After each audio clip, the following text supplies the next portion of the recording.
السلام عليكم ورحمة الله وبركاته. معاكم مروة أو مامة عدي. النهاردة هعمل معاكم طريقة الفراخ المحشية بالفريك. هقول لكم طريقة الفراخ المحشية بالفريك دي في الكيس الحراري، مش هتاخد منك مجهود وسهلة والله وجميلة. ويلا بينا نبدأ الفيديو. أول حاجة طبعا أنا بنضف الفراخ تمام وبنقعها زي ما انتوا شايفين كده. الفرخة يعني بتحاولي ان انتي تنضفيها يعني كويس جدا عشان الزفارة. انا بصراحه بستخدم في الفراخ بنقع الفراخ.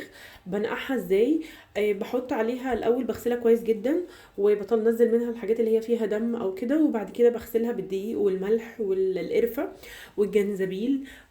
تمام، وبفضل ادعكها كويس جدا في بعض، وبعد كده بشطفها وارجع تاني احط دقيق وقرفه وجنزبيل، وبدعكها بالليمون، وبحط عليها خل، وبحط ميه وكل المكونات دي برضو بحطها في الميه. تمام، وبسيبها ليله كامله في التلاجة. كده ما تزفرش معاكي. يعني لو انتي كلتيها مسلوقه او كلتيها في يعني محشيه، بصراحه اغلبيه الفراخ المحشيه اللي كنت باكلها عند ناس كتير كانت بتبقى زفره وكان بيبقى صعبه جدا. فهي دي الطريقه السليمه اللي هتخلي الفراخ معاكي مش مزفره. تمام، يعني كده الفراخ لو باتت ليله كامله من بالليل للصبح وهي نظيفه وجميله في المحلول ده، ان شاء الله مش هتبقى مزفره معاكي. ولو يعني لو انتي بتستخدمي طريقه تانية ممكن تكتبها لي في الكومنتات. ممكن برضو تحطي معاها طحينه، بس انا ما حطيتش طحينه بصراحه لاني ما عنديش طحينه. فدي فرخه حمراء تمام، اللي هي الفراخ الحمراء مش البيضه. مش بلدي فلاحي، بس هي حمراء. هي دي اللي كانت موجوده. يعني انا بستخدم اكتر البلدي الفلاحي، بس هي دي اللي كانت موجوده يعني عند الفراخ دي. فعشان كده جوزي جابها لي. تمام، وهقول لكم اول حاجه عندي هنبدا ان احنا نسوي الفريك. يلا بينا بقى نسوي الفريك. بصوا معايا كده، انا هنا هفرم البصل. ما بحاولش افرمها ناعم قوي، تبقى متوسطه. تمام، وبعدين نحط شويه زيت في الحله ويلا بينا بقى على الحله.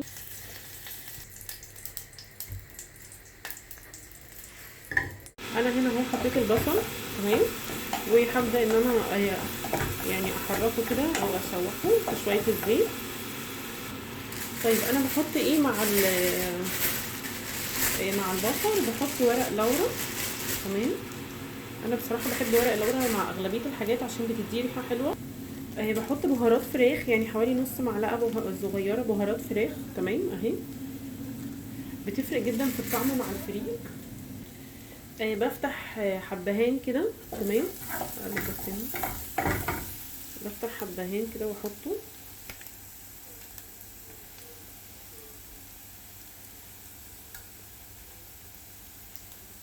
بفتحها بايدي اهي الحبهان اهي واحطها عشان تدي ريحه معانا حلوه. وبحط شويه ملح، شويه ملح صغيرين. وبعدين لما عشان بس الفريك ما الدنيا هنا ما تلزقش. تمام،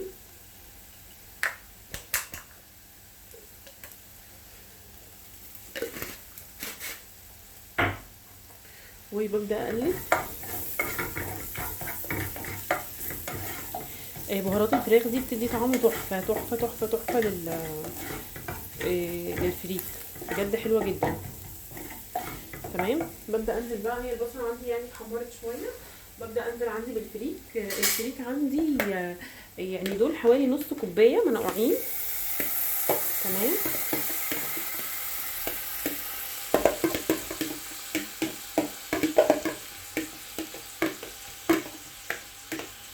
بنزل بيه كده واقلبه.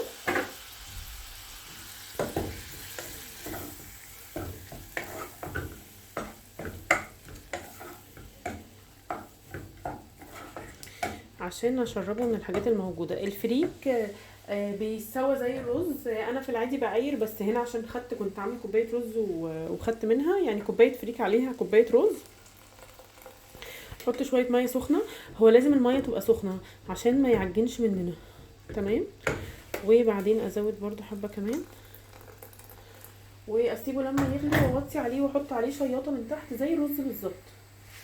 تمام، اظبط بس الملح بتاعه. هو كده محتاج شويه ملح صغيرين. احط الملح اهو. تمام، انا الملح بس عندي عشان البرطمان بتاعي خلص، فده كان اخر الملح اللي عندي. تمام. اسيبه يغلي زي الرز، اسيبه يغلي واوطي عليه واحط الشياطه. تمام. واسيبه بقى واغطيه لغايه لما يستوي. اول ما يستوي هنبدا بقى نتعامل في الفراخ. هو غلى معانا اهو. تمام. هحط هوطي هنا مطرح ما قلبت اتبهدلت، واحط الفريك. تمام. واغطي، احط الفريك واغطي عليه خلاص. هو مش محتاجه حاجه تاني. تمام. وهسيبه بقى لغايه لما يستوي. بحب احط خضار تحت الفراخ. تمام. بصراحه بيبقى طعمها حلو، والفراخ بتنزل الايدام بتاعتها عليها كلها.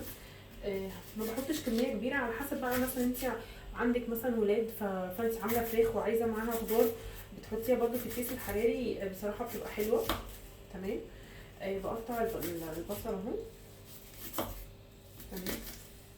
يعني انا ما بحطش كميه كبيره لان احنا نفرين بس. يعني لو انت مثلا عندك ولاد وعندك عزومه وعندك كميه كبيره، حطي مع الفراخ. بصراحه بيبقى طعمها حلو. ممكن تعملي الخضار ده لوحده. انا دي طريقه الخضار اللي انا اصلا بعملها في الكيس الحراري لوحدها. تمام.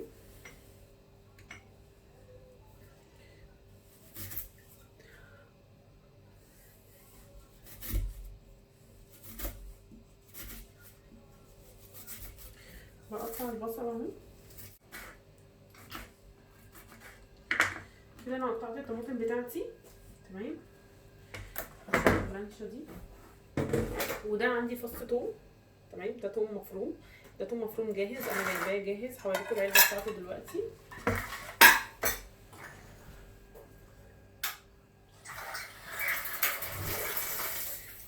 بصوا كده، هوريكم التوم المفروم.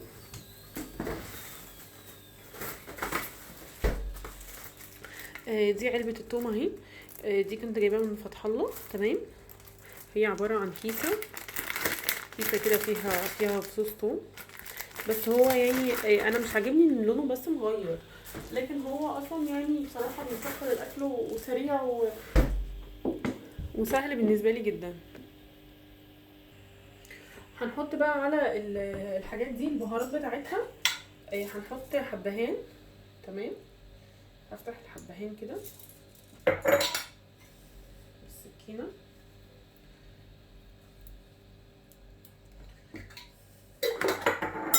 هنحط فلفل اسود.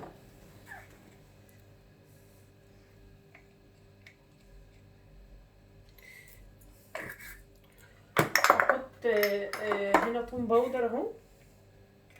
تمام. البهارات الموجوده عندي بقى. هحط بصل باودر او توم باودر. هحط جنزبيل، وممكن كمان ان انا طبعا الملح طبعا الحاجه الاساسيه. هملح عندي اهو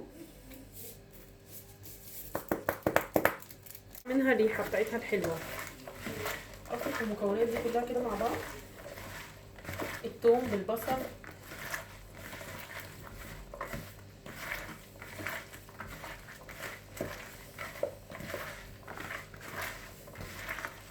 افركيها جامد عشان الريحه الحلوه بتاعتها تطلع.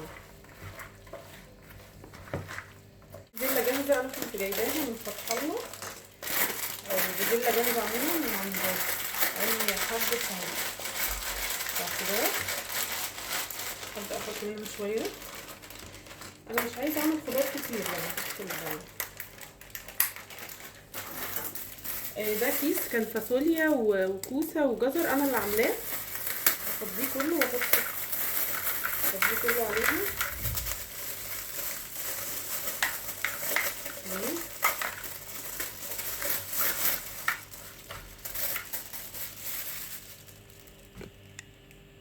انا كده حطيت الخضار اهو. تمام. وعندي بطاطس كمان اهو قطعتها مكعبات وحطيتها. وهنبدا بقى نعمل الفراخ.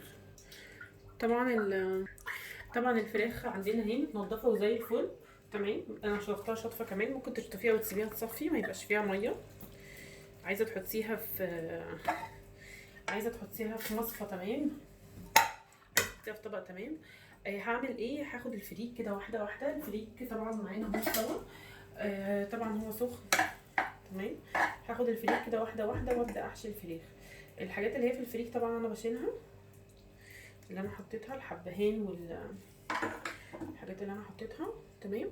هبدا اهو احشي الفرخه واحده واحده. ما تحاولوش تملوا الفراخ قوي على اخرها، عشان كده كده الحاجه دي بتتملى تاني. الفريخ يبقى طري شويه، ما تخلوش ناشف، تمام، يبقى طري شويه ويكون فيه اصلا ميه، لان كده كده اصلا هو بيعلى في بينفش تاني مع الفراخ مع سوى الفريخ. تمام.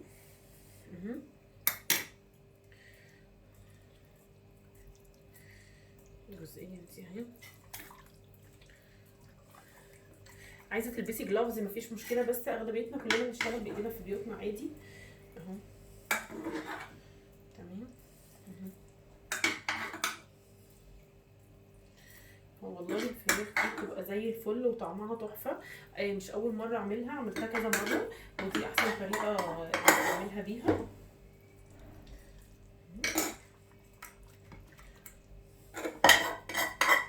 بصي الفريك يا دوبك على القد. تمام. في مشكله ان انا اقفلها مثلا بخيط، براحتك، عايزه تقفليها بخيط تمام، بس ما حدش بيخيط دلوقتي يعني. الخيط اكتر في الفراخ المسلوقه بتبقى حلوه، اللي هي بتتحط في الشوربه، لكن الخله بتتفتح، لكن دي هتطلع مقفوله ما فيهاش اي مشكله. هقفل اهو بالخله. تمام. اديها واحدتين كده، هي مش هتتفتح ان شاء الله. تمام. من هنا كمان اديها واحده كده.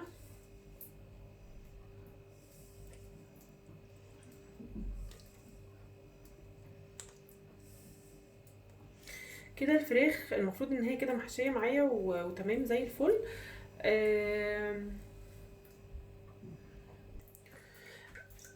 كده الفراخ محشيه معايا. طب انا هدخلها الكيس الحراري بالمنظر ده؟ لا، انا مش هدخلها الكيس الحراري كده.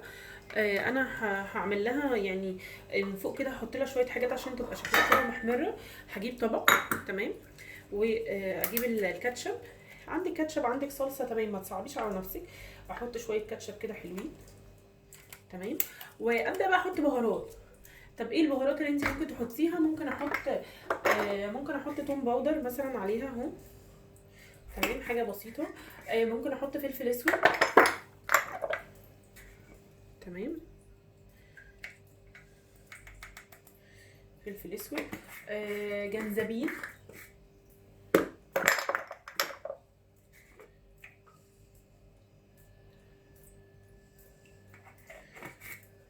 تمام. ممكن احط بابريكا. البابريكا بتبقى حلوه، بتدي لون حلو.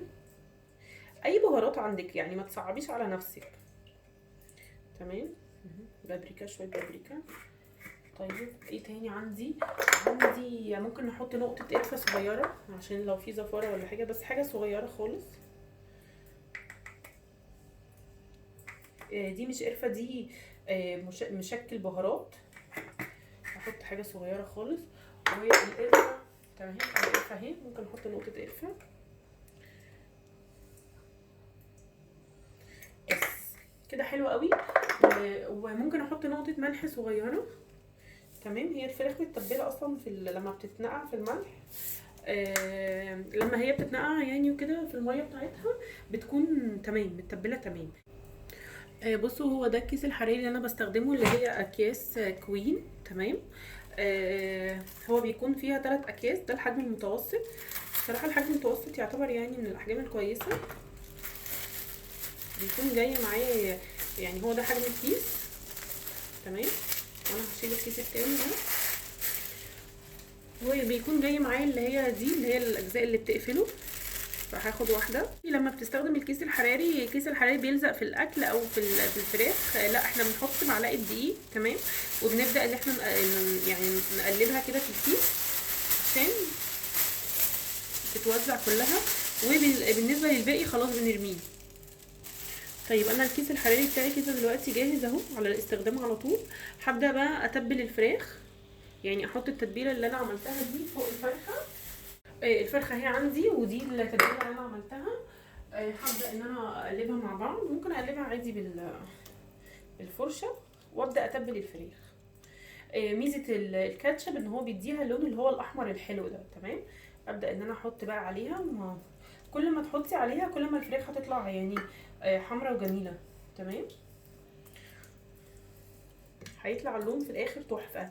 هو يعني هيطلع احمر كده يعني شهي جدا. وحطي كده هنا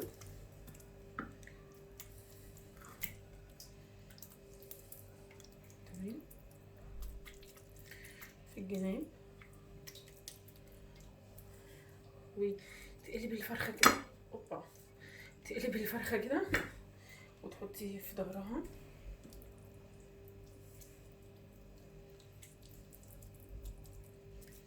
حطي يعني الكاتشب بصراحه بيطلع اللون تحفه، خرافه كده، بيطلعه جميل جدا جدا جدا. تمام. اول حاجه انا هبدا احطها هو الخضار اللي انا عملته. تمام. هحطه في الكيس الحراري هنا في الكيس. مش بحط لها ميه،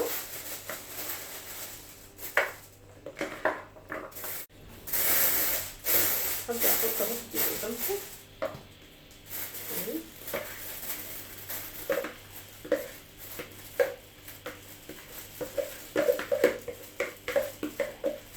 طيب ده الخضار اللي انا بحطه تحت الفراخ. ساعات بحط كميه اقل من دي، بس هو عموما الكميه يعني كويسه. ببدا اوزعه كده. يعني هو انت مش محتاجه ان انت تحطي خضار، لو انت مش محتاجة يعني مش حابه الخضار مفيش مشكله. هاخد الفراخ كده واوديها برضو حاجه كده من على الوش كده سريعه. تمام. عشان تطلع معايا كده حمراء حلوه.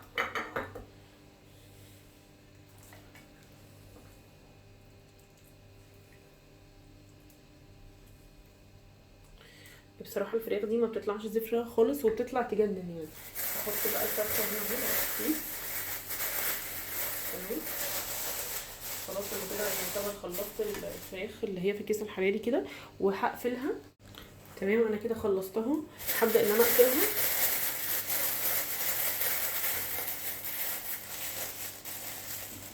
بالقفل اللي هو بتاعها ده بضمه كده على بعض. تمام كده انا خلصت الفراخ.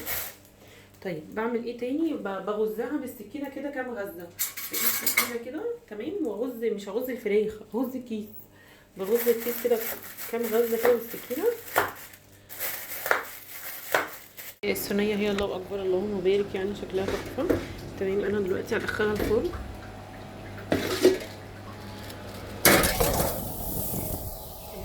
الفراخ اهي في الفرن، ولما تستوي هوريها لكم. شايفين يا جماعه دي حاجات اهي في الفرن دي، شايفين الجمال؟ الفراخ اهي خلاص قربت تستوي، والرز المعمر برضه نفس الكلام. تمام. بصوا كده يا حبايبي، هي لسه طالعه اهي من الفرن، وهبدا ان انا افتحها. تمام. كده الفراخ خلاص استوت. هجيب مقص واقص الحته دي.